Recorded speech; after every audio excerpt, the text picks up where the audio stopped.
سلامونه ولیکي له دوستانو کو غواړی چې تاسو په دې پوه شئ چې اکسل یو څومره پیاوړی سافټویر دی نو دا ویډیو تر پایه پورې وګورئ. تاسو به کتلي وي چې په افغانستان کې د تیلو ټانکونه بې شماره دي. په کلیو بانډو کې او لرې اطرافو کې هر ځای کې تیلو ټانک شته. لیکن دا ټول د تیلو ټانک چې حتی په ولسوالیو کې زه هم ګرځېدلی یم نو د تیلو ټانک یو ډیټابیس ته ډېرې اړتیا لري.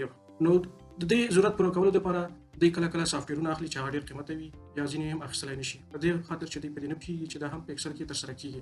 اکسل یو ډېر پیاوړی دی او دې سره تاسو کولی شئ چې فارمولې زده کړئ، ډیټابیسونه پکې جوړ کړئ او هغه ځای تاسو ډیزاین کړئ چې کوم ځای تاسو ورته اړتیا وي. نو راځم د تیلو ټانک په اړه باندې چې کوم ډیټابیس ما جوړ کړی دا تاسو ته وښیم. دلته لومړی ډیټابیس د تیلو ټانک چې اوله صفحه چې دا هغه شیفټونه دي او دا هم دلته د هرې صفحې بټن ده. که زه دا صفحه وهم نو دا ژورنال یا روزنامچې صفحې ته زه راوستم دا ډول. اوس لپاره به زه راشم چې دا څنګه کار کوي. نو دلته مسؤل د پایې نوم زه لیکم. از مثال ذکي راغی، مسؤل د پایې دی. ویې کتل چې پایه ریډینګ یې څو دی 4000 او بیا چې بېرته کله دنده پرېږدي نو دا لیکي. د پایې نمبر هم کولی شي ولیکي چې هغه پایه نمبر که لري. دلته به توکي ورته انتخاب کړي.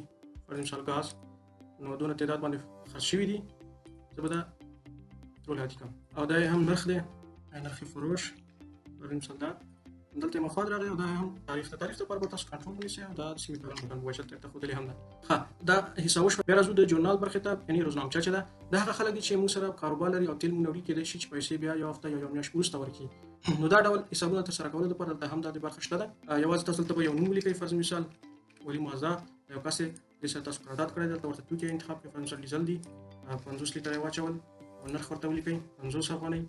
یو جمله پول خپله راشي او دا هم پرداخت شده. دی اوس څونه پیسې ورکوي؟ ګوره دا 2500 روپۍ کېږي نو فعلا د سره 1500 روپۍ 1500 روپۍ ورکړئ. په دې برخه کې وروسته چې ولي معزه راځي او دا پیسې خپل پور خلاصوي نو دلته تاسو راشئ، د هغې نوم انتخاب کړئ، باقي پیسې چې پاتې دي هغه ورته ولیکئ. فرض مثال 2000 روپۍ چې دي دا ولیکئ او دلته هم کنټرول سیمې کالم چې نننی تاریخ ولیکل شي. نو بیا دلته راشئ، تاسو د ولي معزه حساب انتخاب کړئ نو وګورئ چې دا صفر شو.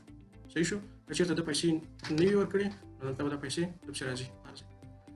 بیا راځو د پارکینګ برخې ته. دلته هغه خدمات لیکو چې د هغې نه موږ عاید ترلاسه کوو. فرض مثال پارکینګ دی او دلته هم د مشتري نوم لیکلی شي. که چېرته تاسو سره د قرض معامله وي نو دا هم هماغه ډول باندې ترسره کېږي. دلته مصارف دي چې د غرمې ډوډۍ، معاشونه، هر ډول برق بیل دا ټول دلته محاسبه کېږي. بیا په دې برخه کې دا جدول چې دی موږ ته د اضافي عواید چې دی د هغې مجموعه یا بیلانس راته ښیي. دلته هم د هرې میاشتې موږ ته ځان ته حساب راکوي. موږ د اپریل میاشت کې نو کولی شو 2 میاشتې یا 3 میاشتې مو انتخاب کړو یا هم دلته دا راشده وو ټوله میاشت ټول وختونه. همدا ډول دلته د مصارفو دي، یو میاشت 2 میاشتې یا هم د ونکال.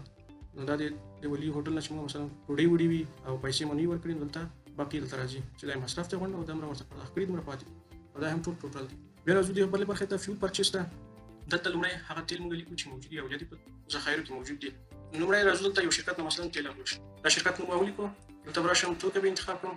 فرض مثال دا ګاز انتخابوم او دلته هم وزن یا څو ټنه چې وي فرض مثال 10 ټنه. صحیح ده. ذخیم دلته شته دی. که چېرته تاسو د ګازو په ځای مثلا یو بل تیل اخلي دلته یې ذخیم ورته ولیکئ یا سقلات چې ورته وایي. هر څه سقلات چې وي هغه تاسو ورته ولیکئ. دلته مجموعه د تیلو راوباسي، نرخ خرید ورته ولیکئ چې په څو باندې دا اخلئ او دلته بیا راشئ. دا مجموعه د ټولو پیسو شوله. دا د ټولو پیسو مجموعه ده او دلته هغه پیسې ولیکئ چې اوس لپاره تاسو هغه د نوموړي شرکت ته پرداخت کوئ. نو راځو دلته به یو تعداد ولیکم. فرض مثال 50000 افغانۍ موږ اوس لپاره پرداخت کړو. دلته به هم راشو، تاریخ به ووهم. ښه نو تاسو راشئ دلته اوس د ولي دلته به راشو، دلته به د بیات شرکت انتخاب کړم. نو تاسو وګورئ چې تاسو ته وګورئ چې د شرکت دومره قسمونه پاتې دي، دومره تحویل کړي دي او دا د مجموعه د ټولو تیلو خرید دی. نو راځو که چېرته موږ وروسته بیا دا پیسې تحویلوو نو راځم د نوموړي حساب انتخابوم.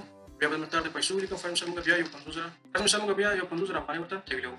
نو دلته رالم، د تاریخ هم ولیکو د نن ورځې. تاسو وګورئ چې دا به په کومه ډول دلته پرداخت شي. بیا بله ورځ بیا تاسو دا پرداخت کوئ. نو راشئ چې څونه هم پاتې دي هغه کولی شئ ټول ورته یو ځل پرداخت کړئ یا دغسې قسط. تاسو وګورئ چې حساب تصفیه شو.